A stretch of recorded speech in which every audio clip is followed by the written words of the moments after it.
Welcome to Canada's Entrepreneur, where we talk to the entrepreneurs who are making it happen across Canada and deliver the news, trends, knowledge, and opinions from entrepreneurs and business influencers across the country. Hello, I'm Mario Tonaguzzi, Managing Editor of Canada's Entrepreneur. Joining me today is Malika Rajani for Calgary's podcast. She is founder and creative director of Malika Rajani Leather and Outerwear at the Core Shopping Center and general manager of High River Toyota. Thanks, Malika, for joining us today. Thank you, Mario, for having me. It's a privilege. Okay, you sound like a very busy entrepreneur. Let's break this down into two segments in terms of what you do. Let's talk first of all about being general manager for High River Toyota. How long have you done that? It's about 5 years now. Just a year pre-COVID, I started working here at High River Toyota. I've been on and off. It's a family business. Um, so I had that flexibility of starting a fashion line along with working here. Then I went specifically to work for fashion industry. And then I came back here when the family needed me and I ran the fashion business from here. So it's been about 5 years that I've worked in the position of a general manager for High River Toyota. How long has your family owned that business? It's about 15-ish, 20-ish years. Okay, and did you grow up around the dealership? I mean, I grew up in India, but when I came from India here, this was the first ever job I did here in Canada. I started off as a receptionist in the dealership and then just learned the ropes around, learned about all the different departments. And here I am now. Okay. Is it I don't know. You don't come across too many females who are running auto dealerships. Has that ever presented a problem or an issue for you? Not an issue. I mean, it always works it's an anomaly for sure. When I started, there were very few. Right now, the industry is growing and accepting a lot of female entrepreneurs, especially in a GM position.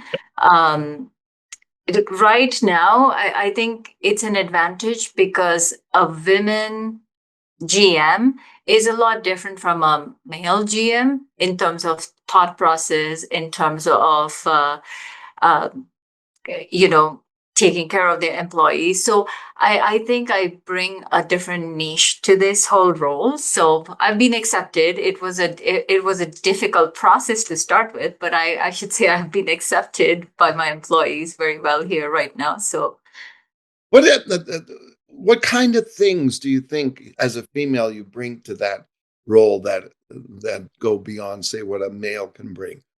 I think there is a softer edge.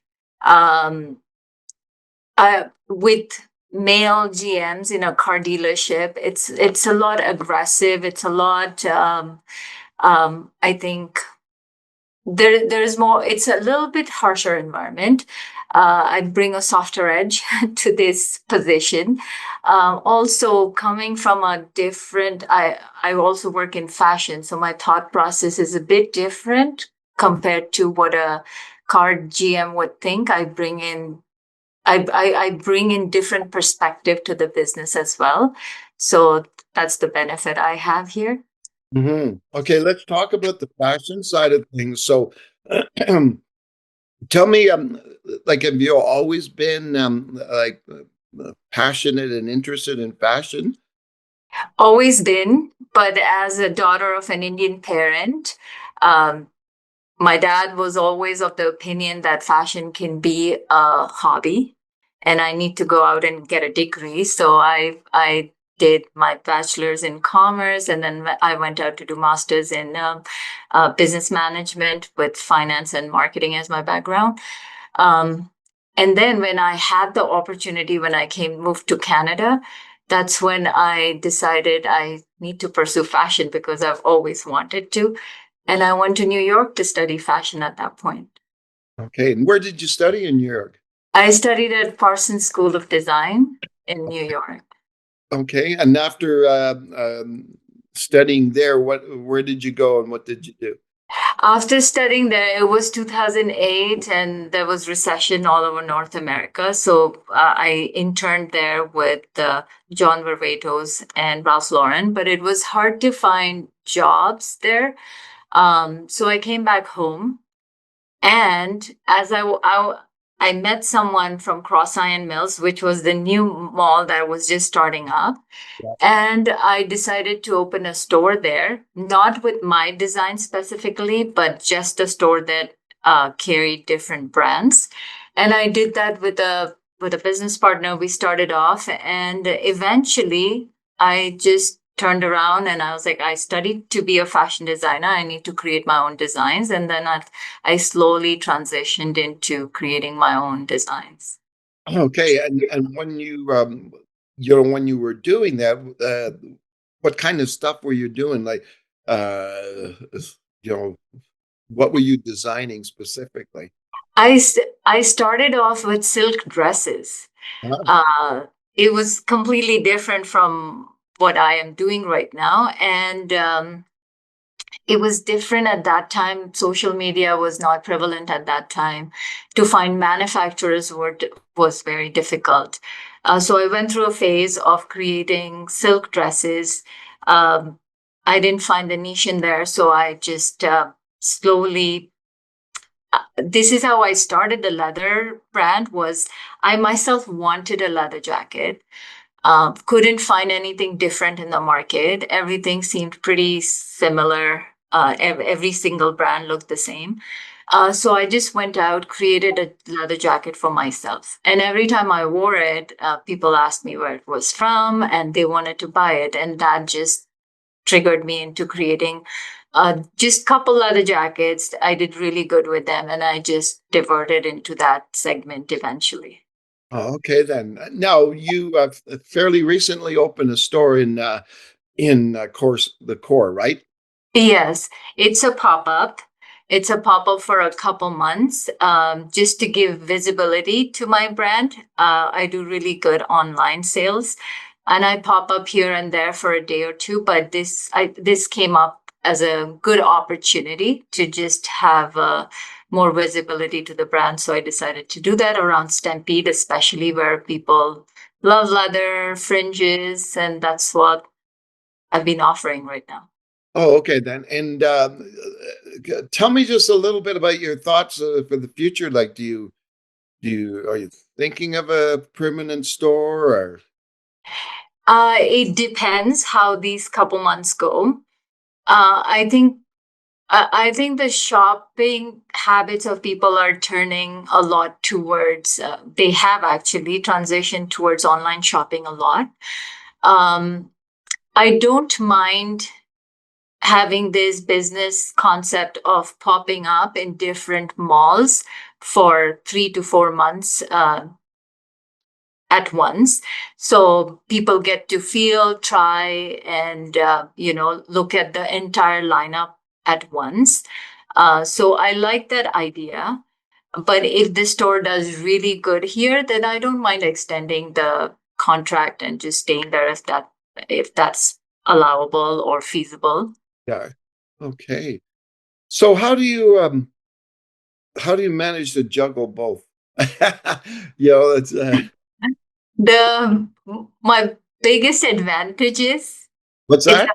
the biggest advantage for me is it's a family business. High River Toyota is a family business. Uh-huh. Um, so I have some leeway. And also, most of the time when I'm designing, when I'm connecting with my factories, because they are in Asia, my time difference is I have to sacrifice on my sleep while I do that and get to work in the morning here at High River Toyota. So it works out in that way. In terms of running the store right now, I have really dedicated employees that are doing the job. But once in a while, like I take a day off here and I just head to the store and tell everybody I'll be in the store this day. So come see me if you want to see me. So it has been working out quite well so far. Okay, I'm just curious now, obviously in two separate categories, right? You're in the auto sector and you're in the clothing apparel sector. Um, What are your thoughts on what you're seeing out there about consumers these days in this market, and how they're responding to a lot of the challenges that are out there? I mean, I see that weariness in shopping these days because people are uncertain about future. Um, some people want to make their shopping decisions sooner because they're not sure about what is to come. Yeah. Um, and some people are just they don't want to pull that plug yet. They just want to wait it out. So it's like in terms of in car business right now. Um, if the tariff comes along, then the pricing goes up quite a bit. So it can be challenging for the customer. So you see two different kind of customers where some want to pull the plug right away, some want to just wait it out, ride it till the decision is made. But it seems like the decision just keeps on delaying. Um, and meanwhile, they miss out on the opportunity to buy the vehicle they like because of the color, because of the availability, and all of that stuff. Yeah. In terms of fashion industry, I think people buy for occasions. People buy um, for events. Right now with Calgary Stampede, which is huge, and this year I think Stampede has come back much bigger than the previous years, and people have the occasion and they want different they want these outfits in their wardrobe. So I find that that part of the consumer who are buying for events and they want instant gratification and they're pulling the plug quicker. But in terms of a bigger purchase like a vehicle or a car, like people are thinking a bit more. Yeah, like it's funny, right? When you look at things, because eh, despite all the challenges out there, everything so far had been pointing in a positive direction for consumers, right? Yeah. And you have on one side, and I know auto sales have been up. I know retail sales in general have been up, and yet on the other side of things, I see things like consumer debt rising. I see consumer insolvencies rising. I see I guess, a movement towards kind of discount stores and all that. So it's kind of a weird time. Like, as a business owner, how do you wrap all this stuff in your head and come out with a plan and a strategy? I think consumer behavior is changing more frequently than, where we used to be able to predict from the previous data. It's not that anymore. Every day, every single month, we have to change our strategy in order to bring customers in our store. And also, High River Toyota, we are a rural store. So at this point, I don't think discounts have been working for the customer, at least for us. Um, us being outside, our pull is more towards customer service. I think some people are driven by customer service rather than discount. Um, in terms of fashion, a lot of people are gearing towards secondhand fashion, which is still relevant. So, uh, different segments of people are behaving differently. Like you have to really categorize people into different segments and cater and market towards those segments separately so that you can bring all of these different people in your area to shop or, to acquire what you're selling. Yeah. Malika, what do you like about being an entrepreneur? Um, that I have the control. Um, that it's not easy, yet it is satisfying at the end of the day. So I like the final outcome of it all. Like at the end of the day, I go home satisfied after what I've put in the effort. When I see the results, that's satisfying. Yeah. What would you tell a young person if they came to you for advice that they want to be an entrepreneur? What would you tell them? It's not easy to be an entrepreneur. There's a lot of challenges. There's a lot of sleepless nights. Um, but after all of after having said all of that, it is gratifying. It is like a child that you've raised and then you see them successful. So even if somebody fails, you learn from all of that and then you move on to create something new. But I feel like it's not just about the end product, but also about the journey. So there's a lot of learnings. It's your mistakes and it's your learning. So at the end of the day, whatever is the outcome, um, it's your decision. So I believe that a lot of people take all the positives out of it, like I normally do, and learn from it. So it's a good opportunity Yeah. for Now, everybody. now we know, being an entrepreneur isn't is time consuming, right? It's almost 24/7, and then that's just a regular entrepreneur. Now we got you that's regular entrepreneur times two, so even more so. So what do you do? How do you find that what that balance in life? What do you do to kind of unwind and get away from work? Sometimes it's hard.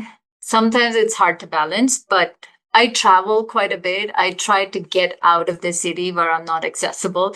Obviously, I'm accessible to my employees when they want, but they know when I'm out, they try to figure things out on their own. But it's just to take myself completely out of the picture, and that just gives me a good break. It wherever I travel, I also come back inspired to create more. I just am regenerated when I come back, so I come back with a force.